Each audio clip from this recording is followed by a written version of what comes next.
What's up, fellas? How you guys doing? I hope you are good, and it's a blessing to be here, you know. But it's a tough day for me, because basically, apparently my tire got tight.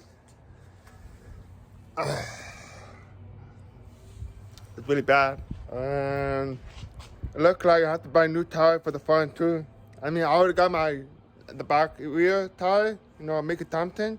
But those two, man, they need to go right now. So it's gonna be a while till I buy a new tire and to touch her out for the K&N filter and the haircut airbag. Oh man, it's gonna be a while. So meanwhile, and I want you guys to enjoy this video of me drifting around in my car.